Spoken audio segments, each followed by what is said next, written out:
Hello and welcome to Online Appliance Tech. Today we're working on a Whirlpool jar that's not heating properly. First thing we'll do is turn the knob to this section, press the start button, and remove the cover so you can look inside the jar to see what's really going on. As you can see here, the igniter glows, but the gas never combusts. So what happens most of the time, sometimes it'll turn on and sometimes it won't, so that indicates you have bad gas coils. So in this case, it's better just to replace the igniter and the gas coils at the same time. So remove the lint filter, as you can see. Remove the two Phillips head screws.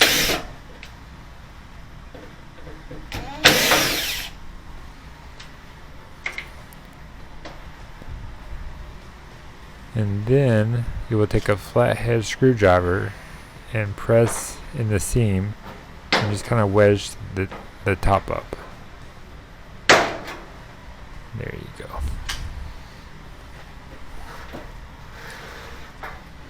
Make sure you unplug the jar, obviously. Move the jar forward and just lift up the lid. Now we will disconnect the door switch.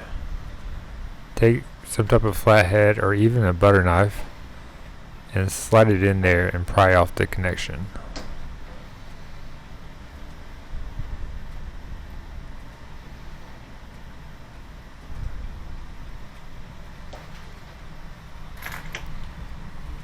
Now to remove the front door, you're going to need a 5/16 bit. There's one on the left and one on the right.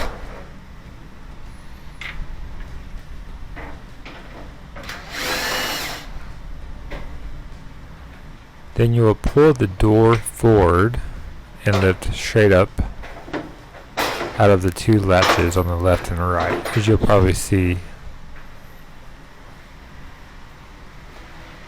Put the door somewhere safe where it won't fall. Now we're going to remove the belt. Pull the idler to the right, the idler pulley, and remove it from the motor pulley. There you go. So remove the belt. Then the drum will just pull straight out.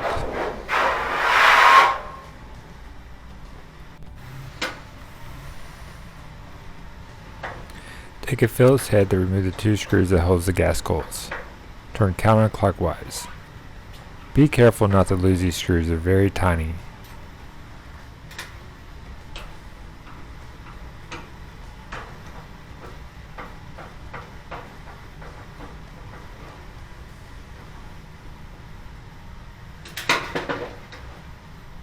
Remove the top cover and just pop them off. Now this little piece here, sometimes it gets caught up in the gas coil, so always make sure if it is stuck in the old gas coils to remove and put in the new.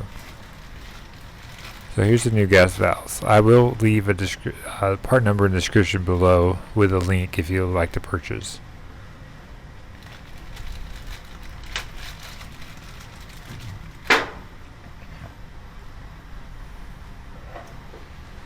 So I recommend just doing one at a time, that way you don't get confused. Just pry off the plastic harness and then place it on the new gas valve, or gas coil, not valve. Then do the same with the other one.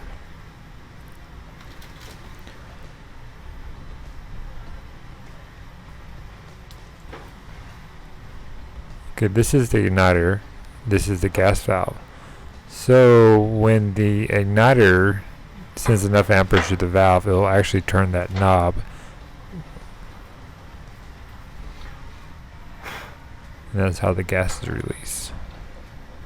So when you put the gas coils back on, you have two little, I guess you would say, dots. And you have to make sure you line them up correctly. There's one there and one there. Usually they're both white. For some reason this one's black and white. So there's one there and one there. Just make sure you click them right back into place. There we go.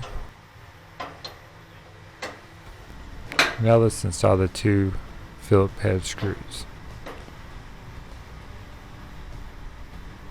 Just make sure you hold the top cover into place where it's aligned correctly with the gas valves.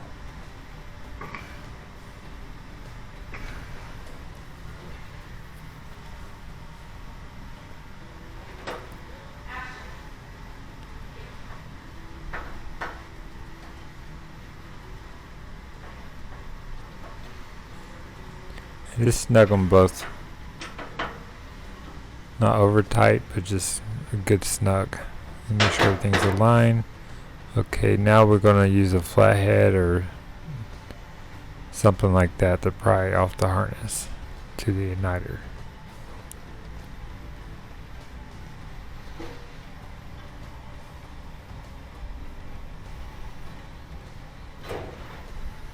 Okay, so to remove the igniter, I recommend a little ratchet, and the size to remove the screw is 5/16.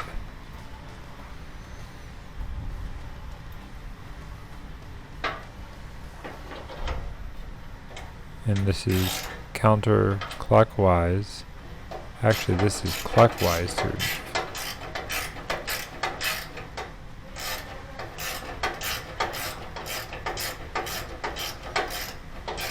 Well, actually counterclockwise, if you look at it a different way.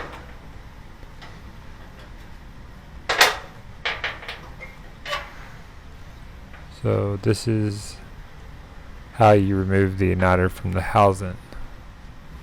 It's a 5/16 also, and it's counterclockwise.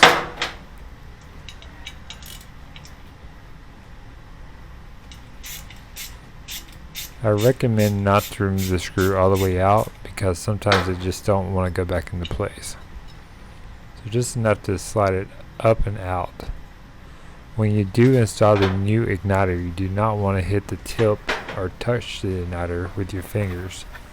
That could mess it up. Here's the part number for the igniter, and as always I will leave this in the description below with a link if you would like to purchase.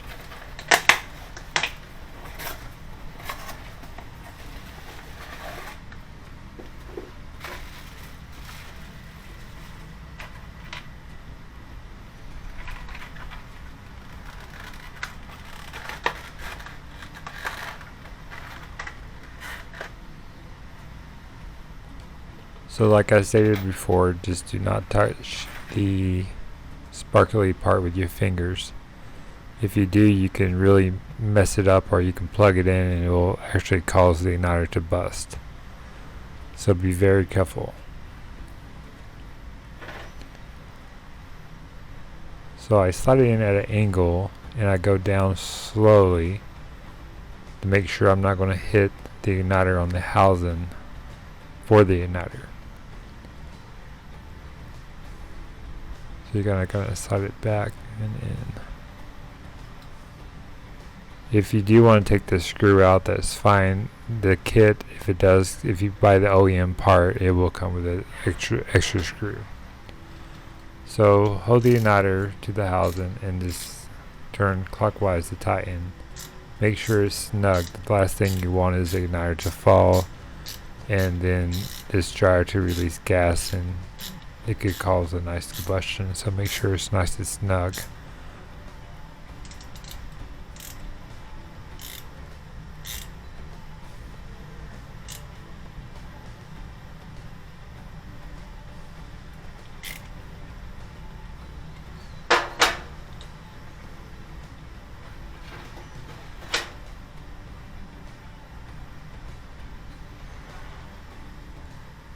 So you'll place the igniter back into this spot. It has a little hole at the bottom and the top. You just line them up. And when you do slide the igniter in there, just make sure not to hit the igniter on something and bust it. So just be very careful. Make sure you have some good light. Then what I like to do is I like to start it first. That way I can hand tighten and then use my ratchet.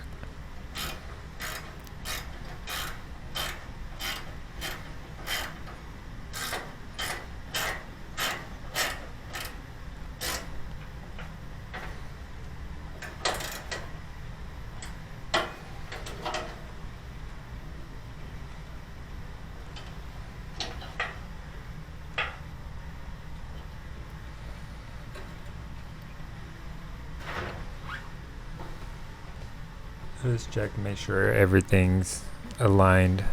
Very important. And then just connect your harness back together.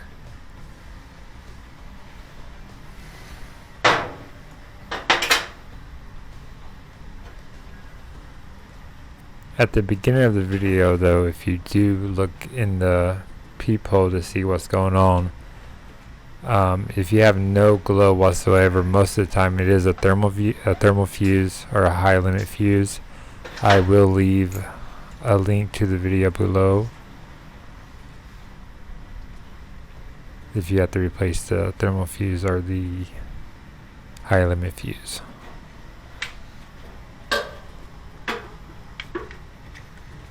This is the idler pulley, so it kind of goes in at an angle and then back and press kind of backwards.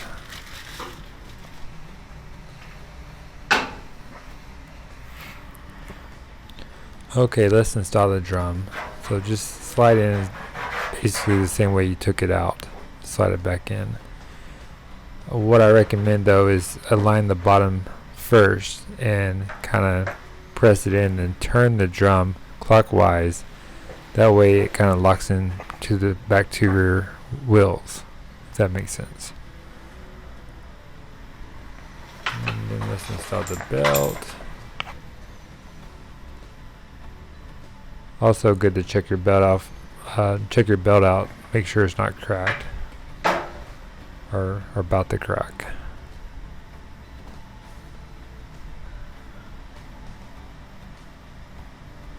And this one looks like it does need to be replaced, so I will definitely recommend that. So slide the belt on and make sure the brown is facing upwards. And when you install this belt, make sure you have no type of twist around the drum, because if so, when you start the dryer, it will come off the idler pulley, then you will have to take the dryer apart again. So press this through the idler pulley and then press the pulley towards your right and clamp it onto the motor pulley, or hook it onto the motor pulley.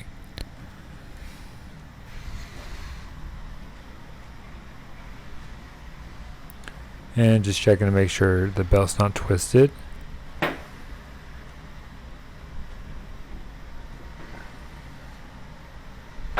So let's install the door. Now there's two clips at the bottom to the right, and there's two grooves on the door itself.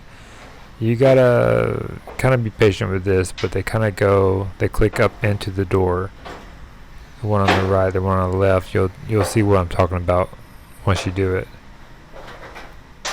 And press the drum kind of forward. It's good if you have someone to help you hold the drum upright. That way you can just mess with the door.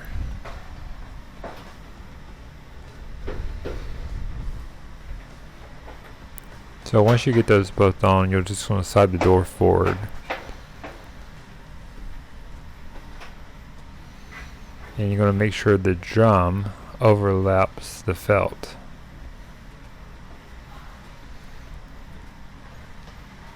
You'll get your two 5/16 screws.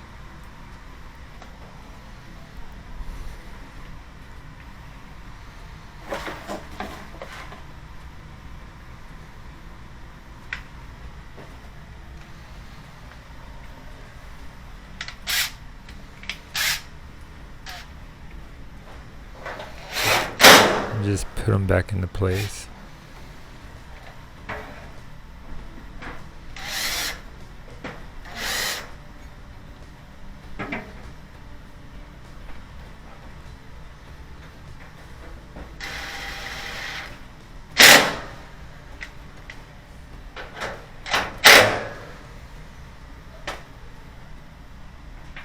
Reconnect your door switch, plug in the dryer, press start, and you can check it out and see if you have a combustion. So there's the igniter is glowing.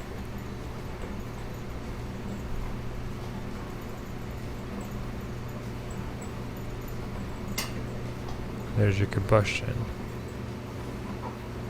I hope this video was helpful. Please like and subscribe for more future tips and videos. Thank you.